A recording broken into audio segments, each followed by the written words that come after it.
A new season is well and truly upon us, and for Glenavon fans, that only means one thing. The Mourneview Monthly is back with news and interviews from around the club. I'm Dave Watt. And I'm Michael Scott. Here's what we've got coming up. Kai Neal explains his decision to leave, and we speak to our new first team coach, Chris Atkinson. Club chairman Adrian Tier discusses Glenavon's summer transfer business. We look back at a busy summer for the Glenavon Academy, plus all of the goals in our August roundup. I suppose, Dave, we should start off as we do every Mourneview Monthly with the news, and I suppose no better place to start than the ins and outs over the summer transfer window. And for me, it's been fairly busy. It has. We've been busy anyway. Very much so. There's been a few accusations of underactivity, but I don't think that's the case.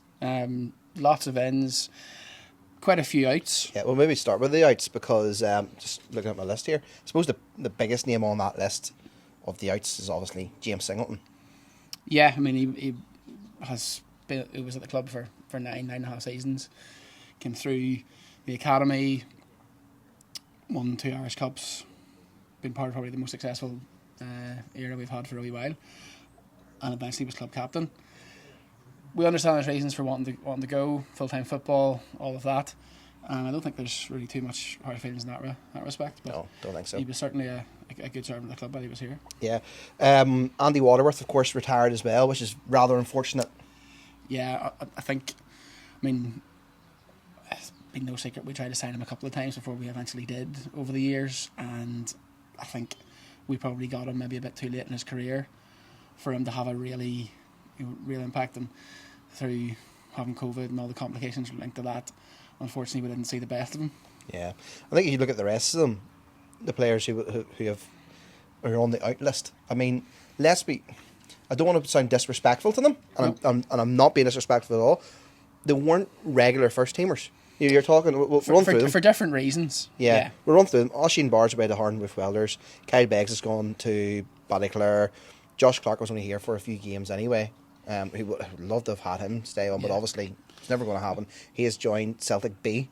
Ross Hunter's gone to Ards. Robbie Norton's gone to Loughgall. I suppose Jack O'Mahony going to Coleraine is a bit of a loss as well. Yeah, I remember speaking to him towards the end of last season. I think we had a chat with him after the Glentoran game, didn't we? Yeah, and he was sort of still trying to make his mind up what he was doing, and an offer was made to him. At that point, he'd already talked to Coleraine as well, and I think from his perspective, what he was saying was he wanted a new challenge. He'd had a lot of injuries here, and he wanted a bit of a fresh start, and that was mainly his main reason for wanting to go. You know, the other route as well. James Taylor, of course, going to Bangor. I suppose Sadiq as well, in and out. Yeah. Look, the reasons for that have been well explained anyway. Yeah, you know, it's one of those things. It's unfortunately the nature of the league. Sometimes people can't commit for work reasons because we are a semi-professional league. You know. Well, look at the ins because they're far more exciting. They certainly are. Isaac Bird from Portadown. Great signing. He's looked absolutely amazing in the short time that he's been here. We're doing these in alphabetical order, by the way. Sorry, Dave. Just to explain why we started off with Isaac. Sorry. That's okay. Yes, so he's looked really good in pre-season. He's tall. Probably needs to fill out a wee bit, but he is only, 16, 17, something Don't like that. Don't fill out like us two. No, that's our advice. Definitely not. Not as much as us. Yeah. The reason why we're on this side of the camera and not on the pitch, but yeah, sure. Yeah. But yes, he comes short, takes the ball off the back four, looks to play through the thirds. He's a really, really good young talent, and I think he'll do well. Yeah, Skinner's back as well. Memorable debut. Well, I think his first debut was probably more memorable than his second debut. Yeah, unfortunately. Yeah. Rory Brown from the Glens, who's done very well for us. That save against Ballymena was top notch, and a genuine reason why we signed him. I think we made the comment that it's the first time we've seen in a long time a goalkeeper who's actually comfortable with the ball with his feet as well. Mm-hmm. Sean Curry's joined on loan from Shamrock Rovers as well. A player who I'm looking forward to seeing actually and seeing what he can do.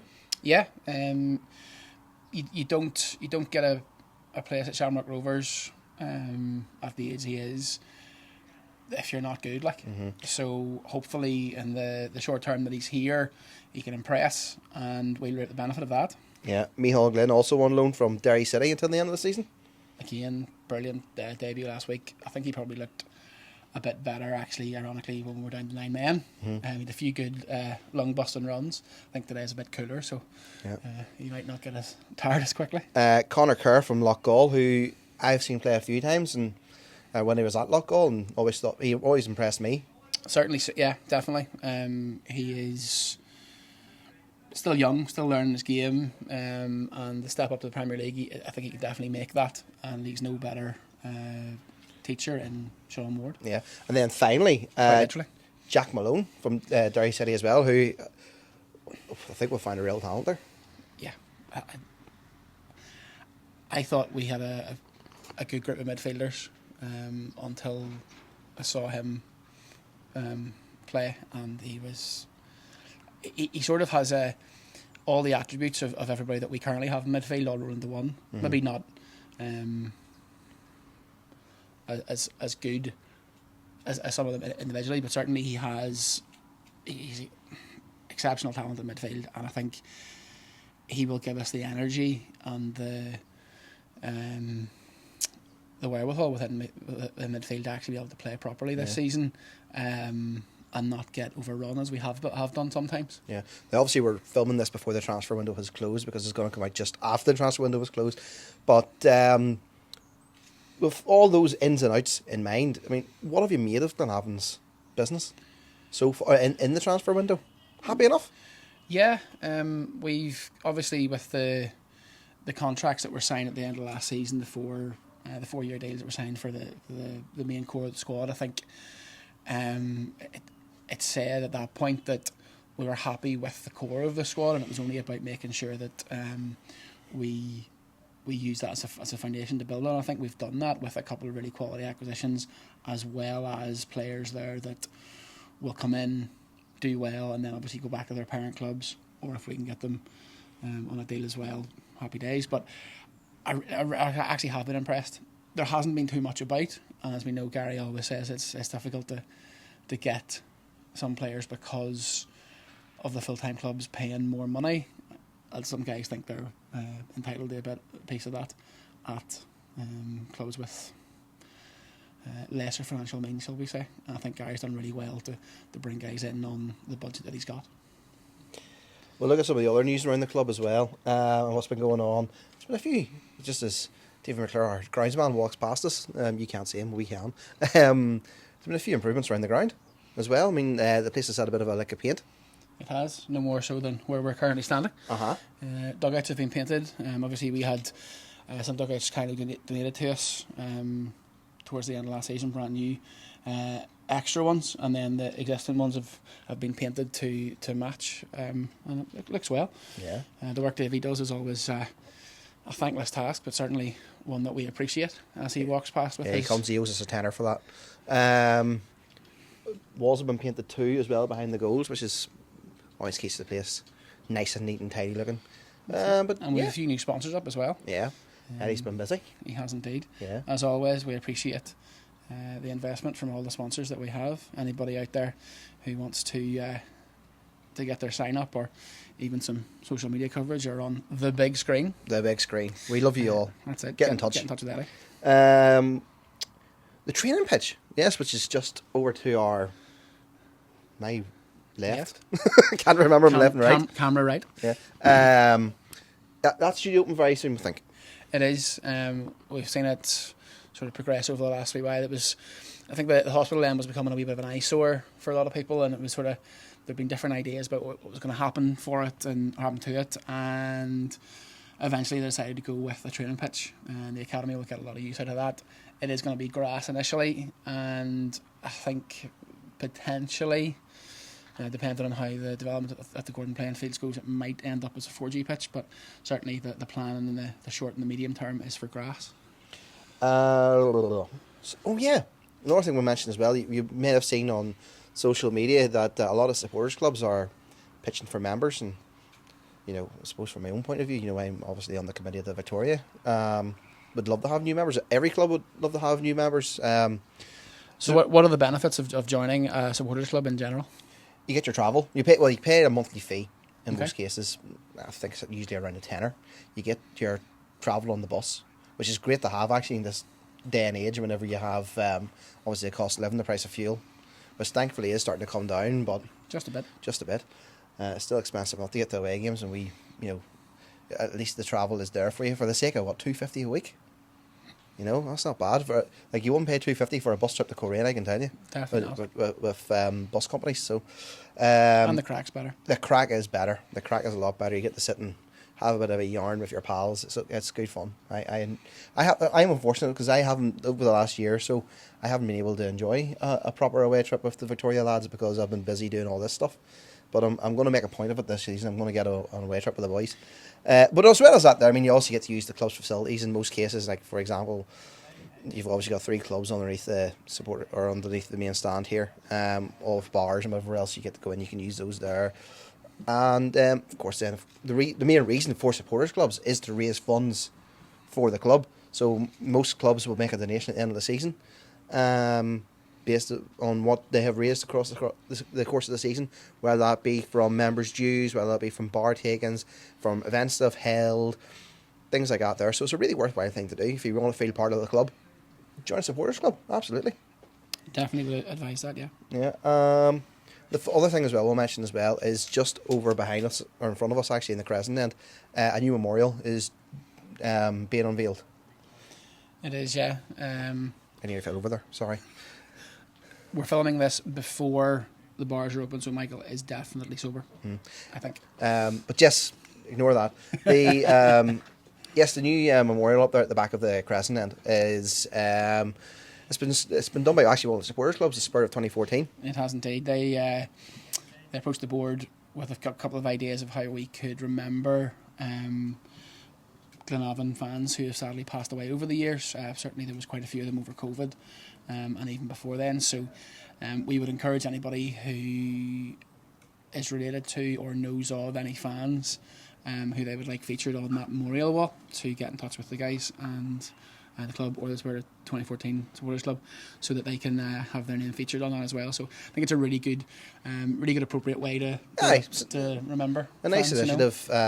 You'll find the Spirit 2014 on Facebook, of course, so go and take a look for them and they'll have all the details on there. I think that's all the news for now, Dave, isn't it? It is indeed. Yeah. One of the things we hope to do in each edition of the Mourneview Monthly is to bring you an update from the board. Fans obviously would like to know what's going on behind the scenes, and our club chairman, Adrian Tier, kicks us off with what's been happening in the close season. So here's an interview with Adrian. Adrian, thanks for joining us. We'll talk about the transfer window because it's been a busy summer for us in terms of comings and goings. How do you feel it's gone? I think it's gone very well. Most of the people that we have targeted, we have brought to the club. The first one was Rory Brown, whom we'd signed on a pre-contract agreement anyway, so he was already in place. We'll follow that up with people like Conor Kerr, who have come to us from Loughgall, young fullback, who is going to challenge for a place in the team. Obviously, you need a wee bit of time to settle down at a Premiership club. We've brought in Isaac Baird, who had left Portadown, and I think from what we've seen of him so far, he's been a revelation. And Gary has high hopes for him, and he looks a very useful addition to the panel. Probably the biggest name we brought in, or brought back, is Owen Bradley, even though he didn't last very long. But Skinner will prove his worth over the season. There's absolutely no doubt about that. And I think the vast majority of supporters have supported him coming back to the club. And once this 3-match suspension's over, hopefully we'll see what he can do. Certainly pre-season he looked very sharp and scored some very good goals. We have, with the assistance of Derry City, signed a couple of players from them. We have Michal Glynn at left back, who wasn't getting his place in the Derry team, which I think shows the calibre that Derry City have this year, and why they're sitting second in the league down south. We have Michael's on loan. We have Jack Malone in, who's so far proved a very, very good signing. And again, he was highly rated by Derry, but because of other big name players in the squad, Jack wasn't getting his football, and he wanted to be playing and starting regularly every week. And that's why he's here and thoroughly enjoying it. And lately we added Sean Casey from Shamrock Rovers, another player on loan who came very highly recommended to us by someone at Shamrock Rovers who lives in the north here. I'll not give away any names. And As well as that, of course, with young Matthews back at the club from Dundela, player of the year there last year, and in their wisdom they decided to let him go. So he'll be our under-20s keeper this year. The players we've brought in, with the exception, I suppose, of Skinner, really, I mean, we've brought in young players. Is that the sort of thing Gary's been looking at in particular? I don't think so. I mean, it's not something that he's discussed with me and saying, oh, we're going to go for younger players. But I think we all know the pace of the modern game. Older players are struggling in it. Now, there are exceptions, and Sean Ward's a notable one, you know, for a guy going on 39.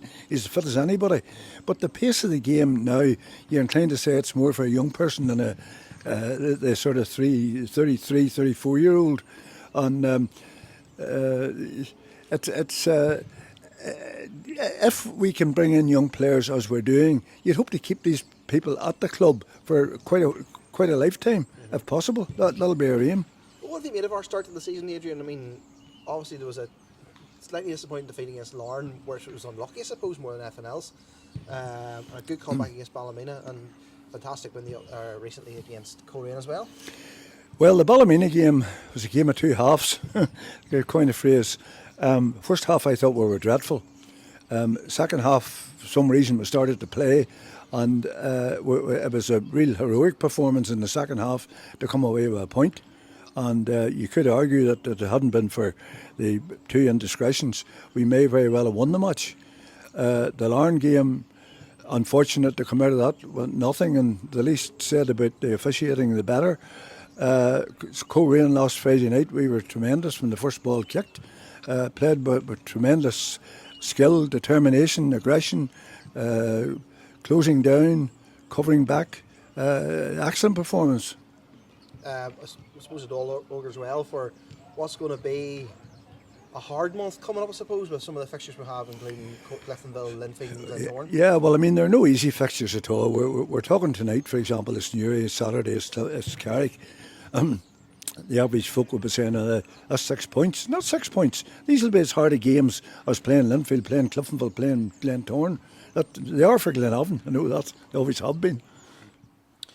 We mentioned at the start of the programme how there have been a lot of changes in the playing staff, but there's also been a few changes behind the scenes in the coaching staff as well. Kyle Neal has decided to stand down and has been replaced by Chris Atkinson in the first team setup, where there's been a couple of changes under 20 level as well. Stephen Thompson and Chris Chambers will now take the under 20s after Ian Bowden's decision to step down. Well, we caught up with Kyle Neal to talk about his decision to stand down, and we've also had a chat with Chris Atkinson as well about making the move up. Kyle, you've decided to have a wee chat with us today. You're taking a break for a while. There's been a lot of speculation as to why that is, and you want to set the record straight. So can you tell us a wee bit about what led you to the decision to take a break? I was just, it's football, you've dedicated your life to it, and I felt like I give a lot to football my time, and you have to give 110% when you're there, and should it be playing or coaching, and it was just one of them things. And I thought about it last year as well, and I just love playing football, and it comes to the stage that you can't play anymore, and it hits you so hard. And I was lucky to play to the age it was, but it hit me so hard that I was going, what am I going to do? And I was lucky enough Gary phoned me and brought me in the job, and I was buzzing. It was something new to me, and I couldn't wait to do it and get involved. And I'd done it for a while, and like a year and a half. And then the second year, I was sort of busy in work and stuff, and it become difficult, between training and being busy in work, and you're coming down and wet nights and stuff. But I love the games on Saturday. I love that crack. I love the changing rooms, and I love just being with the management staff and stuff, and the banter we have. Like see, like some Magnus, Fergie, and Gary there. It was no better. But unfortunately, like sometimes things in your life, family and stuff, and my kids are getting that age that they need me more maybe than I ever did before, and they maybe missed out in even their younger years as well. So just listen, it's one of the most difficult things I've ever done in my life, and still now to this day I just get a wee bad feeling in my heart. Have I done the right thing? But I've made my decision, and hopefully, I don't know, will it work or will it not? We'll have to see. It's all made for valid reasons, So you mentioned there you've always had a very long Irish League career. Are there any highlights that stick out for you over that time? Well, yes, of course. There's loads, like, you know what I mean. It is the best days of my life. I can't say anything negative about it. Yes, there's ups and lows, but that's all part of football. And I just love the game so much, and I can't say to any young person or whatever is play as long as you can, because, you know, I still feel at this point in my life, at 44, maybe I could still strip out for someone, I don't know, but the body mightn't say that, like, you know. But it's the few days after I came and play over 35 football for a team Red Lion, and it's good crack, and it's boys, ex-Irish League players and stuff, and it's decent enough standard, but it's part of life, like, you know. Your just body can't do it anymore. That's it. So you've obviously even had a good look at the guys that have been here over the last couple of seasons, obviously this season as well. What have you made about or made of the team that are obviously going to play today? Listen, it's I know the boys are here. They're great lads, and everybody works so hard. Football's changed now from the day when I started. You know, it used to be we were going out up for pints after and stuff. You know, that was part and parcel. Now every lad looks after themselves. They go and do their own personal stuff, their personal trainers and stuff, and it's great. To be honest, the level of Irish League football now is a standard I've never seen before. But everybody's at that level, you know, and it's hard for Glenavon, you know, as well, because they have great financial backing through Baddock and the Ermines and stuff like that there, which is class, and the way the club is run and the people around it is second to none. On the ground they have is second to none as well. But there's just now there's starting to be gaps because of the full-time football. But hopefully Glenavon can hang on them coattails and stuff, and you know, you never know. You look at Coleraine and Cliftonville and teams like that there. That's the teams we should be in the mix with, in Ballymena, and then just push on from that. Brilliant. So, suppose everybody is begging to know: are you gonna get back into coaching at some point, or is that Listen, it? Or I was leaving the house tonight, and Lynette's mum and dad says to me, "What are you going to do?" And my dad asks me all the time, "What are you going to do now? Like, you're just going to work every weekend now?" And listen, I don't know. I'm just having a break, and I just felt it was the right time for me to have a break, and it's been such a hard decision. That's the truth. And I've come back here today and just meeting all the lads again. Like, it brings it all back, and you know, I just love Saturday football and Irish League football, and I'll be around here a lot of Saturdays and away matches as well, because you know the people around the club is sagging it on. And suppose you get to experience it from a different point of view now, where it's not doesn't necessarily all fall on you as part of the coaching staff to make a change or whatever. That's it, you know what I mean. I was sitting down with Gary earlier and just talked about the team, and so this me and Gary still talk every day. We always have. I've been mates for over 20 years, and I've known her even more than that, you know. And so just talk about teams and talk about players and talk about youth players coming through, and you know, it's great to see. I was down to Mill Cup and watched the Glenavon teams in Mill Cup and stuff, and you know what, I actually really enjoyed it. I thought it was really good, and some of them players, young players coming through, I have, you know, highest regards. I'm telling you, it's very, very good, and there's a few young uns, as I say, that are great to watch, and great wee team, and fair play to them get to the final of the Super Cup. Great stuff. And I suppose a final question then: what's your favourite Glenavon memory, or do we even have to ask? It's hard. Listen, that's an easy one. Like, they hadn't won a cup in 21 years and stuff. They scored in a cup final and won Glenavon a cup, and the way the crowd was there and the fans, it was unbelievable. You know what I mean? It's a day I'll never forget. My family will never forget. And my wee boy was there and stuff, and he still remembers it. And you know, it's great times. As I say, your highs and your lows. And I've lows as well. And I remember one day getting taken off by Marty Quinn, and I wasn't playing that well, and I come across and kicked the dugouts, and you know what I mean, got on like a kid and like a child, and I've regrets like that. And if Marty sees this here, Marty apologises and stuff. You know, it's just learning, because I watch young players now coming off and being disrespectful to managers, and I know how hard they work and stuff and things aren't going your way. It's you know, I feel bad for doing them things, but listen, the highs and lows of football, but the highs always outdo the lows. That's it.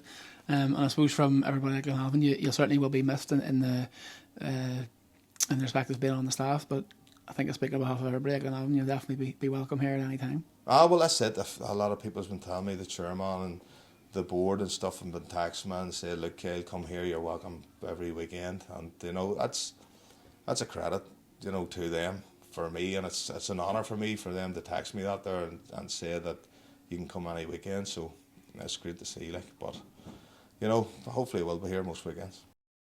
I was going to say welcome to the club, but you've been about for a while. So, for the benefit of those who don't really know your background, can you tell us a wee bit about how you've managed to find yourself as being first team coach?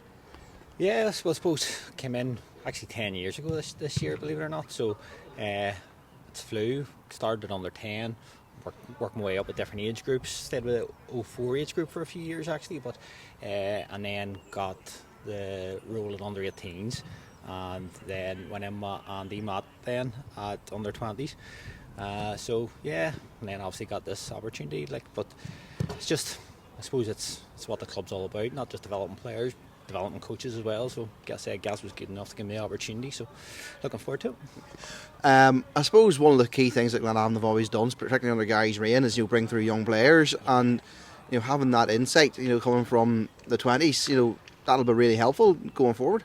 Yeah, well, obviously, it's a good time as well. Obviously, with likes of AP coming in, doing well on Saturday. Isaac, young Connor, Scannell, and obviously the last game of last season, we had a load of them playing, which was a real benefit to us, and that's what the job at 18, 20s is about, trying to develop them and get them up to the first team. So looking forward now to working with the senior players. What you've mentioned, the likes of AP, I'm sure it must have been a proud moment to see him come on, scored the equalising goal. Yeah, it was. It's all about it's all about the boys at the end of the day, and he's worked hard. He's bit his time. At times last year he was playing 18s on a Friday night, training with us at 20s on a Saturday. So he's put the work in and he's starting to get his reward. I suppose some people look at the transfer window and things like that and look and see who's coming in, but I suppose the future looks fairly bright from that point of view, in terms of the players coming through. Yeah, there's a good core coming through, and with our development, with bringing them through the academy, with bringing players in, identifying them, have they got the right attitude to play for the club, the hunger, the desire. I think we've got a good batch at the minute, and it's a brilliant club to be at to get the chance, because obviously Gaz gives you an opportunity.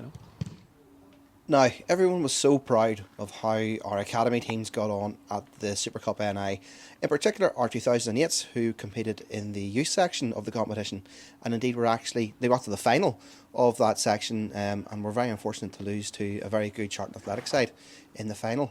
But they have still been honoured for their how they got on at the tournament, and were actually honoured a Fair Play Award. So we caught up with Jason King from the academy to find out more about it. Jason, I suppose first of all I should say congratulations to everybody about how the guys did it at the Milk Cup. They've come back with the Fair Play Award. Tell us how that came about.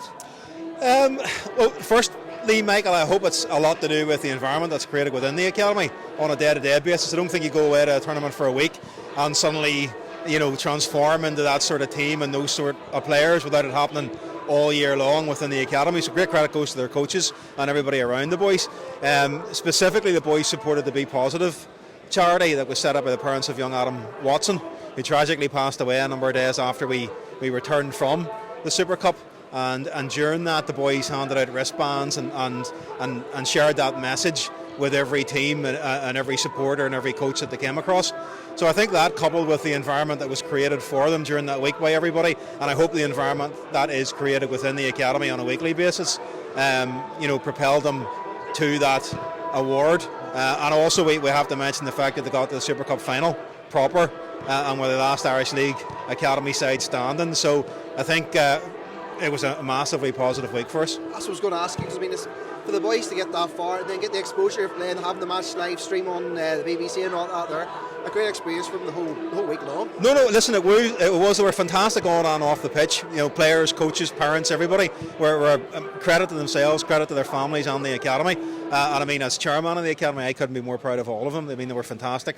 And I think ultimately, we're there to play football and to reach the final, and losing narrowly to Charlton was a fantastic week for them. Well, all goes well, all going well for the new season. I suppose I was going to say starting up now, but I suppose it doesn't feel like you've ever been away. I mean, things are still look, for the academy committee, it never really stops. There's a lot of preparation for the new season in terms of gear and kits and registrations and all these sorts of things that have to be done during the summer in preparation. And pre-season, the coaches are back now. Maybe they got to 6 weeks. So preparation's done. National League started last week. NIFL 16s and 18s starts this coming week. So it feels like it's never ended. So we're back up running again, and I think everybody's delighted to be back. Well, we'll keep a close eye on how things are going. So, Jason, all the best. Thanks, appreciate it. We're certainly looking forward to seeing some stars of the future grace the hallowed turf at Mourneview Park over the coming seasons. With August over, let's have a look back at some of the goals that we've scored this month.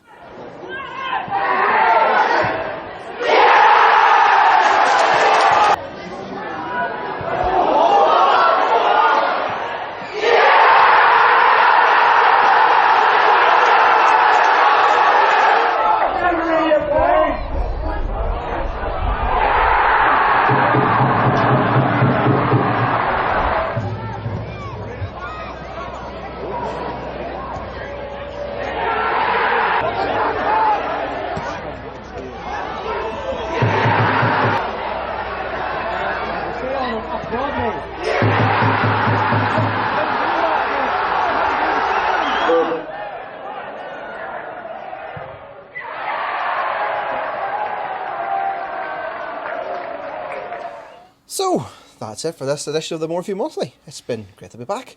It certainly has, although with what we've been at over the close season, it doesn't really feel like we've been away much. No, it really doesn't. Actually, it doesn't feel like I've had any sort of summer break at all, but here we are. So that's August over. Let's look at September. I was doing the script for this earlier on, and I was looking at the fixtures we have coming up. Not an easy month. No, but to quote Gary, there are no easy games in this league. Oh, he loves saying that. It's like Gary Bingo in every interview. Here, that's it. If there was a drinking game for Garyisms, flip me, you'd be well leathered, shall we say. Yeah. Carrick at home. Well, we all know what happened last season with that one. Hopefully there's not a repeat of that. But again, they've strengthened. Curtis Allen's a great signing for them. You would hope that would be 3 points, but there's no guarantees. No. Then after that, we've got a run of 3 games against teams who will be expecting to challenge for the title. It's starting off with Linfield away. Yeah. Windsor Park's never an easy place to go. I think our record there over the last few seasons has been poor, to be polite. But with the signings that we've made, I think that we're going to be much more solid, certainly to the middle of the team. And I think that's much, I think we'll have a better chance. Obviously, they've strengthened as well, but yeah. Cliftonville then the following week, who were surprisingly beaten by by Coleraine on the opening day of the season. Yeah. Again, but that just goes to show the strength of the league. Coleraine are always a good team to play against, but Cliftonville, they seem to play out of the bag season after season. Again, like ourselves, club with not huge finances, but they're able to pull out some great players and even better performances, obviously, with that as well. So, again, another tough game. Then, last game of the month, Glentoran away. Not an easy place to go to. No. Be interesting to see a few familiar old faces down there as well. We always do. People joke about it being Glenavon Reserves or Glenavon Rejects or whatever you want to call it, but they're some of the best players that have played for this club over the last 10 years. There's no doubt about that. And again, with them having a professional setup, it's a difficult place to go. But the difference at the end of last season, as Gary said, was Conor McManaman. Yeah. So anybody playing Conor over the next week, well, give him a wee kick so he's not able to play against us. Yeah. Not that you kill him, but you know what I mean. Yeah. Not that we would wish any ill, of course, to any player playing in the Irish League. Those are the views of Dave Watt, not those of Glenavon football. Just that he's not fit to play against us. That's all I'm asking. We'll also mention as well that on in and around the start of September, there's a Mid-Ulster Cup game against Rathfriland Rangers. That'll be what it is. There'll probably also be a League Cup game as well. Details of that will be on the website. Don't forget to support the club shop, which is a lot of great goodies, like this tracksuit top, by the way. Definitely is. There's been some good gear. I mean, the what do you call it, the away shirt, I think, has been well received this season. Sold really well. Definitely. Johnny and Duncan have been really happy with how that's sold. I think it's... And if nothing else, it means we'll not lose our media officer. Yeah, definitely. Not to replace them anyway. No, he's sporting it today, and it's very bright. Yeah. And the Glenavon lottery, which the jackpot at the time we were recording was quite high. 8,800 currently, but by the time this goes out, if nobody's won it, it will be over £9,000. Best luck to anybody who's going to win that. I have a funny feeling it's going to be me. I thought it was going to be me. No, it'll be me. That's it from us, I think.